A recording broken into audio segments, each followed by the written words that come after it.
This mission begins after a cinematic shows a coroner's van being observed by the player from probably a high vantage point, with a body being loaded into the back of it, and then it drives away, probably down this road here, and then the player drops down into the space and the tutorial begins.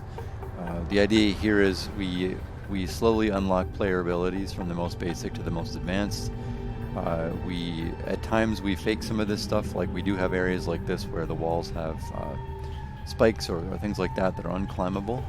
Other places we actually do have grapple points, but we don't allow you to grapple to them early on because there's no reason for it in the story or for character motivations or for tutorials.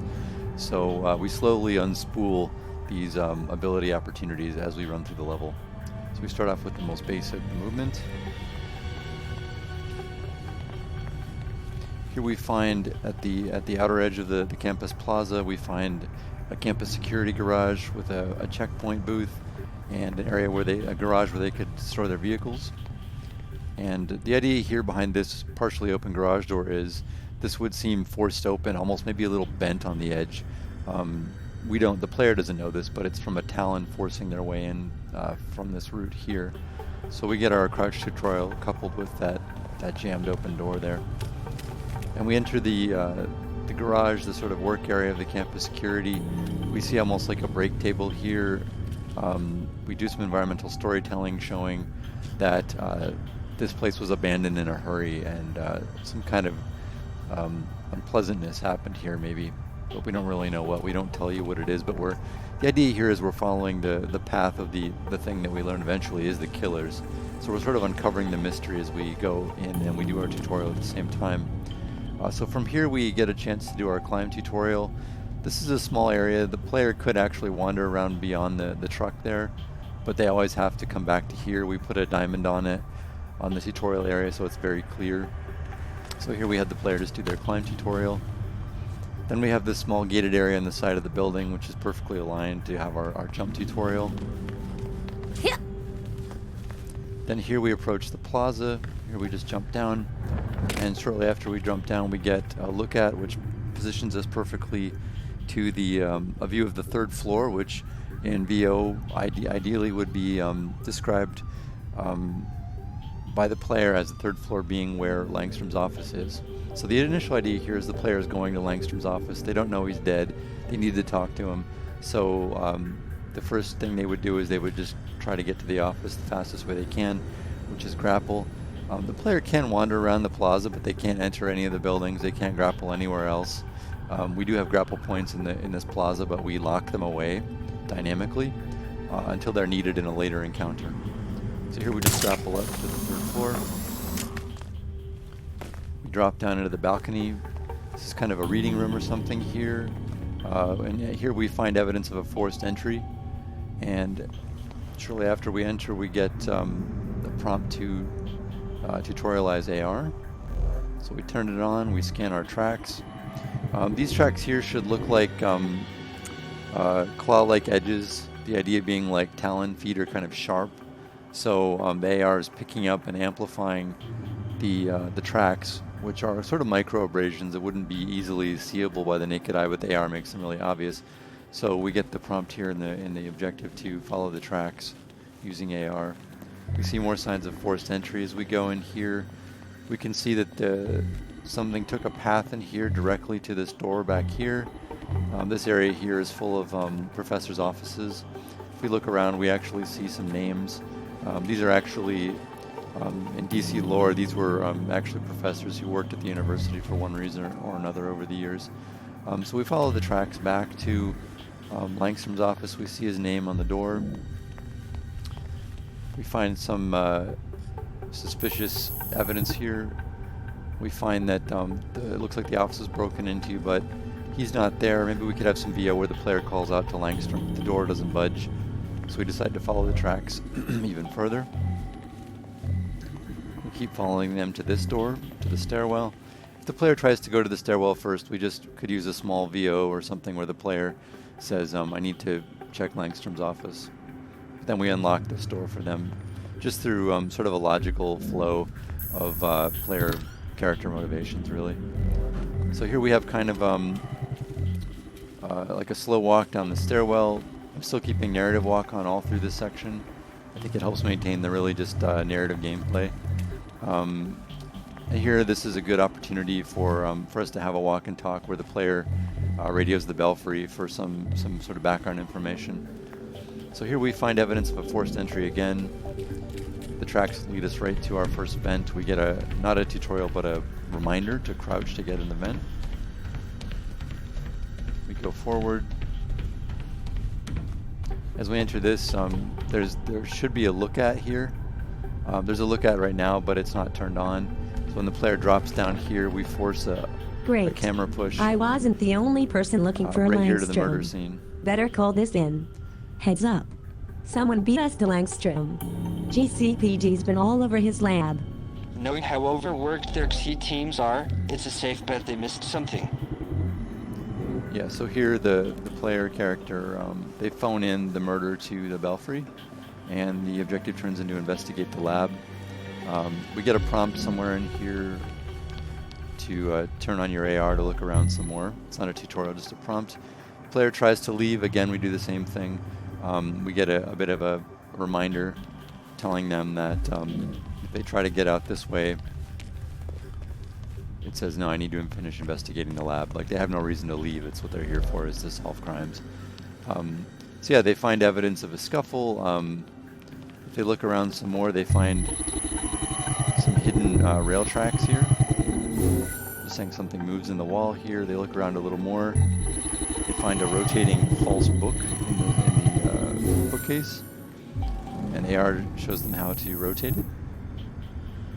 When they rotate it, there's some kind of a button. Right now it's a keypad. If we wanted to make this more complex, we could have AR could show them, like maybe on one of these post-it notes or something, we could have a code sketch down by the doctor. But in this case, anyway, one way or the other, even if it's just a simple red button, clicking the button opens the secret door to the secret lab.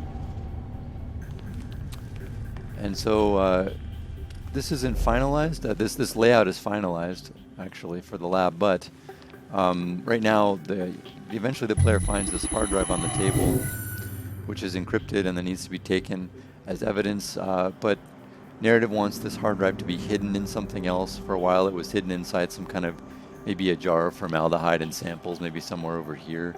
But the player should have to look for it and find a way to sort of drain the liquid out and extract it from its hiding place. But honestly, if there's a better idea for a hiding place, we can use that. But it shouldn't just be sitting on the table. That's the one thing that's been dictated. So yeah, they get the hard drive sample. As they start just leaving the secret lab, a fire alarm goes off. And you get an objective to investigate the fire alarm. Now if they go to the exit, they can open the doors. And they just run in the direction of the sound. There's really only one way to go, which is up the stairs, up to the first floor lobby of the building.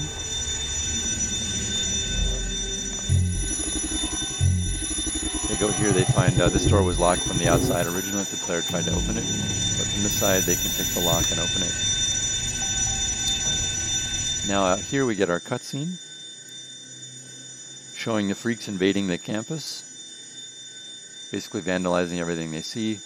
And the player's objective, now that they've now found all the information they need on Langstrom, their objective shifts to fighting crime and purging the university of the freaks who have invaded. So the cinematic cuts back to the player, and they find there's one lone vandal who stayed behind. As they move forward toward him, they get a tutorial for a silent takedown. We have the whole thing staged here at this memorial in the center of the plaza. So we force a crouch to make it more simple. We get close, and we perform one of our takedowns. Well, ideally the silent takedown. It remains to be seen if we wanted to lock away the ambush strike. I think probably we should. I don't really have the means to do that in script, but if we want to slowly unspool the abilities, that would be a good idea. So the objective here shifts to defeat all the freaks in, it says name hall in the objective. We talked with narrative and Redding a little bit about this. It would be cool if we end up giving these buildings all names, like halls from donors or patrons of the university. This could be like, I think Elise was thinking like Dumas Hall, but we can change it to whatever Reading wants. The library here could be the something or other library, the Crown Library, the Orchard Library, who knows, something like that. But anyway, we saw the freaks going here in the cutscene, so we can enter through the front door. Right now, there's a dynamic annotation that is not turning off, so you shouldn't be able to grapple up there. The only way in should just be through this door.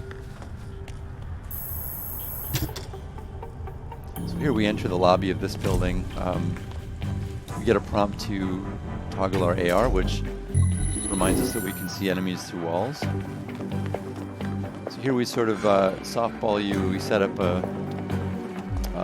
another takedown. The player can do this any way they want to. In this case, I'll just do an ambush strike.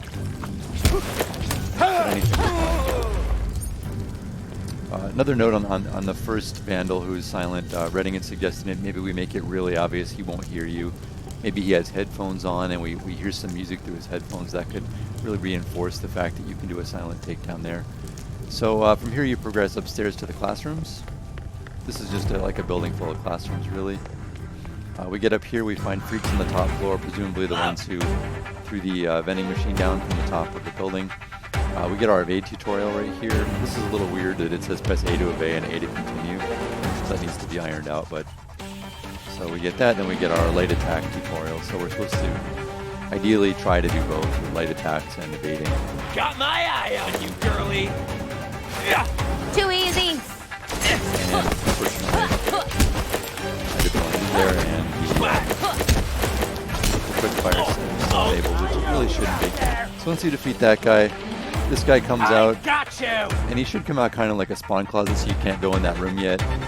We could try spawning him from a different door placed on the right side of the hallway, because that's eventually the door where you want to get to. But once he comes out, it closes the door behind him. You do a bit of quick fire to learn that.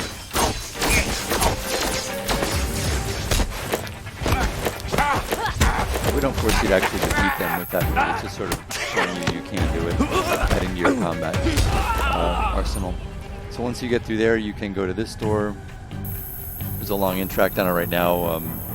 The idea here is maybe we can force this door open because it's been damaged, so it takes a while. But anyway, you go in here, you see signs of the damage the freaks have started. They're setting fire, spray painting the walls. You get your first 2-on-2 fight here.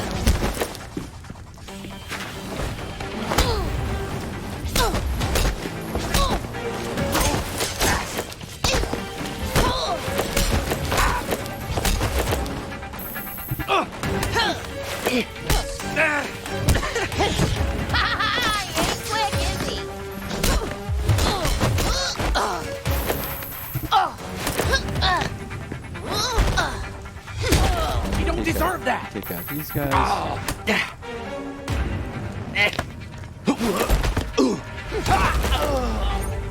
And once you take out these guys, by the time you get up here, this window's been smashed open. You hear more explosions from the courtyard below. We should probably call that the plaza. It's really more of a plaza than a courtyard. But so yeah, the player goes to this window where there's an objective icon. As soon as they get up here, they should get a tutorial. It's not actually showing at the moment, but it should be something about doing the Kofa moves, the strikes from above. But we have this whole thing lined up for you. Currently, for some reason, there's not diamonds showing up, objective diamonds on these 3 bad guys, but there should be. So we have the whole thing set up where they're all positioned above or below vantage points. So here you can do silent strikes or ambush takedowns. Probably silent strikes would be the best thing for this. The objective here is just switches to defeat the freaks in the courtyard, so you really can do it any way you want to. But we at least set up this opportunity for you to learn. And actually, the way this should look ultimately is this should look like this car here should be on fire. The idea being that they firebombed it. Maybe the park benches should be on fire. We could do that through like loading sublevels, like kind of like we do on Blackgate, to show that there's like the environment's changed over time, and it's now been vandalized and it's under attack by the freaks. So once we defeat all the freaks here in the plaza, we get an objective to go into the library and clear out the freaks there. As soon as we get here, we get our first fire starter. Well, looky here! This is his first slip. But it's a good place to intro the fire starter anyway.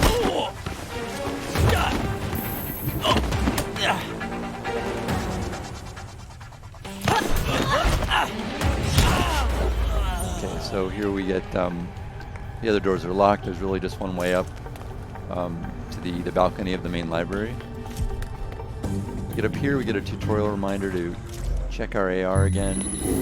We see a fire starter there. We look down, we see some other ones. This area here is built so that there's really only one way to drop down. It's all set up for more tutorial. What the freak was that? I screwed that up, but you let me do it. You deserve a break. So the idea here is that if you take him out silently and you get up here, you can do an ambush strike. I bet she's gone by now. Come over and play, yay! So once you get in here, you find hostages, down security officers, security.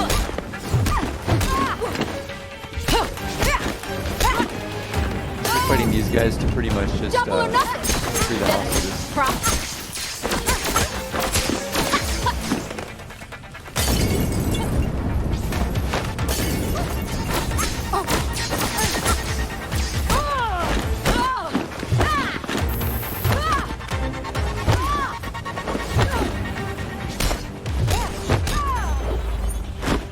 Take out the hostage takers. Get an objective to free the hostages. Get an interact by the hostages here. This cues our next cutscene, which is you freeing the hostages while the library gets broken into by the freak mini boss, the shield guy.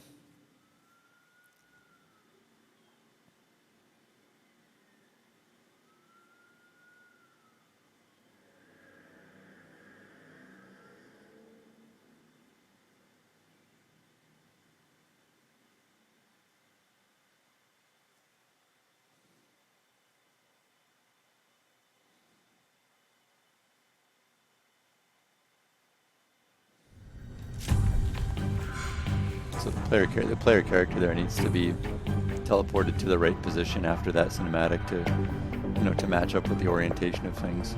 And I would check with Wilson to make sure that things like this desk off to my left properly correspond with everything. I think they're mostly the same, but you might want to check to make sure. So we have a tutorial to use heavy attacks.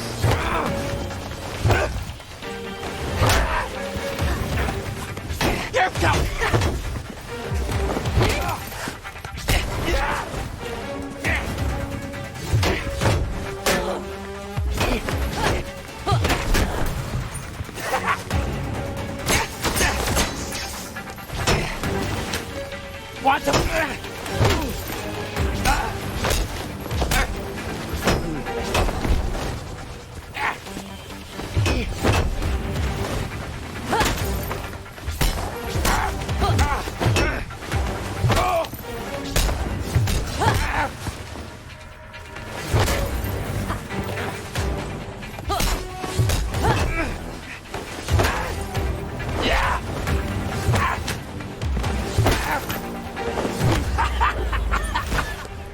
So you defeat the freak boss, and then you get an objective to leave Gotham University. Right now, the idea here is you interact to open this door and immediately transition into a cutscene back to the open world. I know that the open world team had discussed that maybe the way this building's oriented in the open world version is that maybe the exit's actually there, so you'll have to figure that one out. But anyway, then we just interact here.